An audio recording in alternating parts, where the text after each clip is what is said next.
ሰላም ሰላም ውድና የተከበራችሁ የቻናሌ ቤተሰቦች እንዴት ናችሁ? ያለው እግዚአብሔር ይመስገን።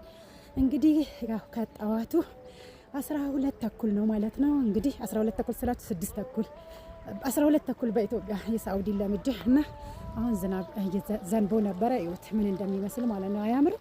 በጣም ነው የሚያምረው ማለት ነው። ጎርፍ ሊወስደን ጎርፍ በሉት ማለት ነው። እና ጠፈፍ ሲልልኝ ቤተክርስቲያን መሄድ አለ ቤት ጸሎት እንዳደርጋ አድርጎኝ ነበረ ግን ጠፈፍ ሲል ደግሞ ልሂድ ብዬ ተነሳሁኝ ማለት ነው። እና ዛሬ ማርያም ናት። ማርያም እንግዲህ ጸበሏን ይኸው በጠዋቱ በዝናብ ተጠምቀናል ማለት ነው። በጣም ነው ደስ የሚለው። ያው ቆሻሻ እያጠበ ምናምን እየወሰደ ነው ማለት ነው። እኔ ደግሞ ወደ አርሴማ እየሄድኩኝ ነው። እንኳን ለእመቤታችን ለቅድስተ ቅዱሳን ድንግል ማርያም አደረሳችሁ። ዛሬ አንድ ነው። ቀናችሁ ያማረ የሰመረ ይሁንላችሁ። ወዳችኋለሁ፣ አከብራችኋለሁ።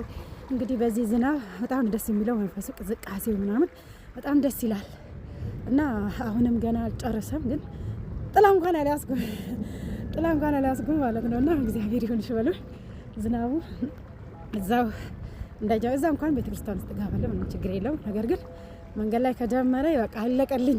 ጸበሉን የተጠመኩ መግባት ነው የታባቱ። በጣም ነው ደግሞ የሚቀዘው ማለት ነውና ሙቀት ነው። አዳማ እንደምታዩት ተመስገን ትላንትና ጀምሮ እየዘነበ ነበረ እና ለቻናሌ አዲስ ሆናችሁ ደግሞ ሰብስክራይብ ማድረጋችሁን እንዳትረሱ። እንግዲህ ያው አንዳንድ ጊዜ ከሶሻል ሚዲያ ጥፍት ማለት ጥሩ ነው። ሰሞኑን ገብቼ አላቅም። ብዙዎቻችሁም ያለው አታበረታቱኝም። ስጠፋ ብቻ እየጠፋች ልጅ የምትሉኝ ምን አስባችሁ ነው? እና እንግዲህ እንኳን አደረሳችሁ ብያለሁ። መልካሙን ቀን ሁሉ ተመኘውላችሁ።